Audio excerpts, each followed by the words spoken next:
Dans cette vidéo, on vous présente les règles de O'Malley. C'est Cédric et vous êtes chez Golden Meeple. C'est parti.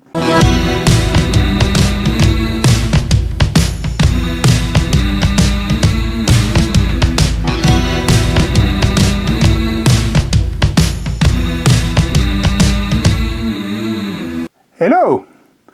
O'Malley est un jeu de plis de Yoshihiro Yanagida. Il est illustré par Kakuzatu. Il est édité chez Toto Totino. C'est un jeu de plis pour 3 à 7 joueurs pour des parties d'à peu près 40 minutes à partir de 8 ans. C'est Thomas qui vous explique les règles. Bonjour et bienvenue dans cette nouvelle vidéo règles Golden Meeple. Aujourd'hui, je vais vous présenter O'Malley. O'Malley est un jeu de plis en must-follow sans atout. Son deck est composé de 69 cartes, réparties en 7 couleurs, une couleur par dizaine. Il contient également 2 cartes de zone de jeu, Ikubasa et Ronin, ainsi que d'un jeton premier joueur. Pour la mise en place, nous allons garder uniquement le nombre de couleurs correspondant au nombre de joueurs à table. Pour une partie à 5 joueurs, nous gardons les 5 premières couleurs. Les autres sont défaussées. On distribue 6 cartes à chaque joueur et on forme un deck avec l'ensemble des cartes restantes. De ce deck, nous formons 3 duos de cartes que nous plaçons à côté. On attribue au hasard le jeton premier joueur et la partie peut démarrer. À son tour de jeu, un joueur va avoir la possibilité de jouer dans la zone de son choix, soit Ikubasa, soit Ronin. S'il n'y a pas encore de carte présente, il peut jouer la carte de son choix.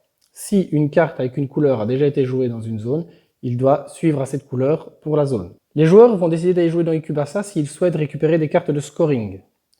Ronin va être utilisé pour améliorer sa main. En effet, les joueurs jouant dans Ronin pourront récupérer des cartes du marché. Petite mise en situation. À Ikubasa, le premier joueur décide de jouer du vert. Tout joueur souhaitant jouer à partir de maintenant à Ikubasa devra fournir en vert. Le deuxième joueur le fait. Le troisième, lui, souhaite jouer à Ronin pour améliorer sa main. Il décide de jouer du gris. Il n'est pas obligé de suivre en vert, la zone est bien distincte. Le quatrième joueur décide de jouer à Ikubasa. Il fournit du vert et le quatrième également. Nous passons à la résolution du pli. Dans Ikubasa sont déclarés gagnants tous les joueurs ayant joué dans la couleur majoritaire. Ici, une seule couleur, le vert, tous les joueurs sont déclarés gagnants. À tour de rôle, en commençant par celui qui a joué la plus grosse valeur, ici le 49, les joueurs vont pouvoir récupérer une carte qu'ils vont placer face visible dans leur scoring. Ici, le 49 va décider de récupérer celle-ci. Chaque joueur fait de même et la récupère dans son scoring. On passe ensuite à la résolution de Ronin. Ronin, une seule carte. Il peut donc choisir le duo de cartes qu'il décide. À savoir que dans Ronin, indépendamment des couleurs, c'est l'inverse dans Ikubasa, c'est les joueurs ayant joué la plus petite valeur qui choisiront en premier. Et uniquement les 3 plus petites valeurs, car il n'y a que 3 duos de cartes possibles. La carte de Ronin est défaussée. On remplit le marché s'il y a encore des cartes dans le deck. S'il n'y en a plus, on le laisse en l'état. Une fois que le deck est vide, la zone Ronin est fermée. Pour le deuxième tour, une simulation, le jeton premier joueur passe au joueur suivant, dans le sens horloger. Ici, le premier joueur décide de rentrer du rouge.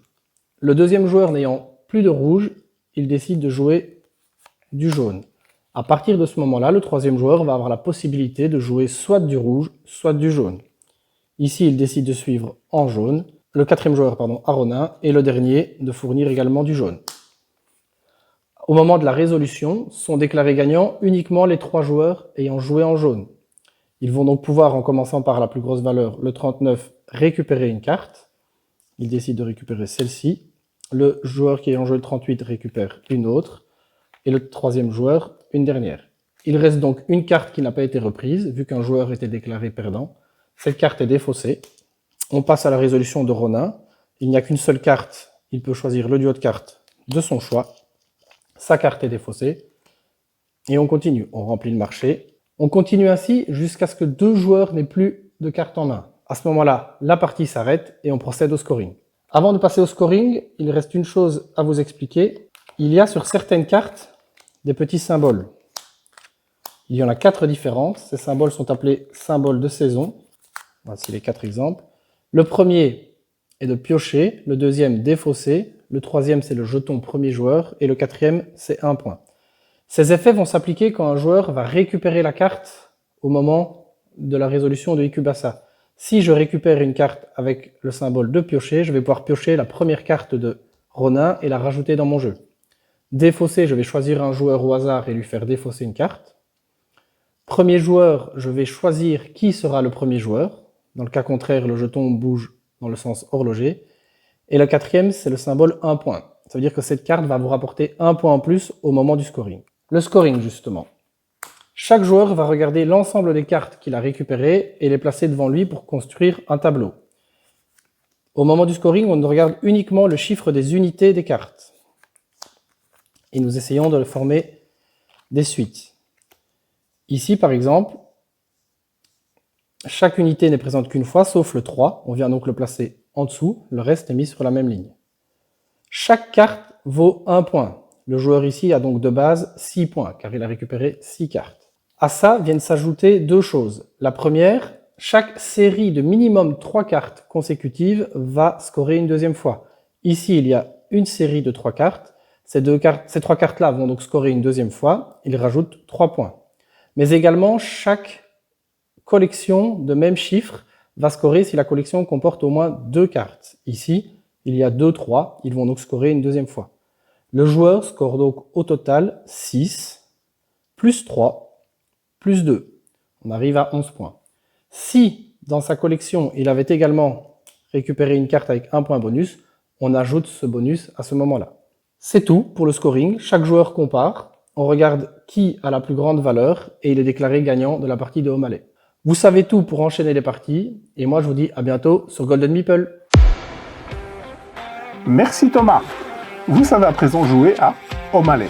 Vous le retrouverez sur notre site www.goldenmeeple.be dans la rubrique import ou dans la rubrique jeu de pli. Prenez le pli. Salut!